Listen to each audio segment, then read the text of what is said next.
This cooler is well worth the money. I overclocked my Ryzen 7 1700 to 3.7 GHz at 1.26V. At those settings, it would peak at about 70 C, while running Prime 95 small FFTS, with an ambient temperature of 30 C, 86 F. It idles at around 40 C. It was peaking at 73 C, at stock clocks, with the Wraith Spire RGB. The fit and finish is also excellent. It feels great to get what you pay for. Note: this cooler is the AMD version. Please be aware of this before buying it. The Intel version is a different product. This only has mounting brackets for the AM4 socket. I knew Noctua made good fans. I had heard they made good CPU coolers. I had never used one myself as both systems I had previously built used liquid cooling in some capacity. AIO in first build, custom loop in second. This computer was being built for my family in North Carolina though, so I wanted to keep things simple for them. An air cooler is just easier to fix since if something goes, it's probably a fan and that's a simple fix. The larger cooler Noctua makes seemed like a bit overkill, plus would have blocked the view of the G-Skill Trident Z memory I put in this build, so I decided to go ahead and use this one. It's a bit cheaper, but the cooling performance was exceptional.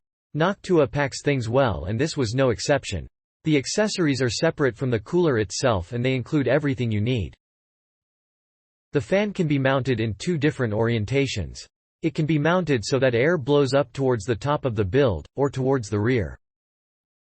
I chose to use the rear since that allowed air to flow naturally from the intakes in the front all the way to the rear exhaust fan, but having options is nice and Noctua gives you choices. Installation of this cooler couldn't be easier. Depending on your orientation, there are two different mounting brackets, so once you've determined how you want to mount it, you pick the appropriate bracket and remove the pre-installed brackets on the socket. The instructions Noctua includes are clear and keep the process simple. Once you've installed the mounting brackets, you can place the thermal paste on the CPU, place the tower, minus the fan, on the CPU, and tighten the two screws on either side of the tower. Once you have it tightened down, reinstall the fan, plug the fan into the CPU header on your motherboard, and you should be good to go. Performance-wise, I was impressed by how well this cooler kept the Ryzen R5 2600. At stock speeds at idle, it sat right around 28 to 29 C and at load, it barely would hit 60 C. Even with a 4.1 GHz overclock at 1.35 volts, temps rarely went that much above 65 C and were usually in the low 60s. Even pumping 1.4 volts into the CPU left temps below 70 C, which was might impressive. Even better was this cooler is quiet. Even under load, the fan is barely audible, so Noctua lives up to its reputation as a great performer with silence. All in all, it was impressive to see how well this cooler performed. It kept the 2600 cool and did so without being noisy and without being difficult to install. It's easy to recommend this to anyone looking to keep their Ryzen CPU cool and still get a nice overclock as well. Single fan Noctua IPPC 2000 horizontal. Ryzen 1700 OCED 3.9 at 1.28V, idle 31C, prime 9570C, constant, 72C spike. Arctic MX4 TIM. Water is for plebs.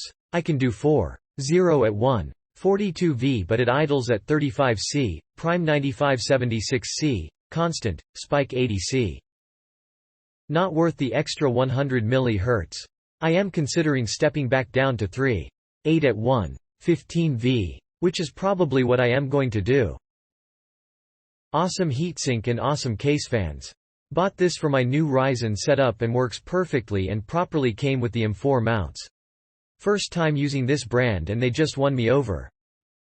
Click link in description for more reviews.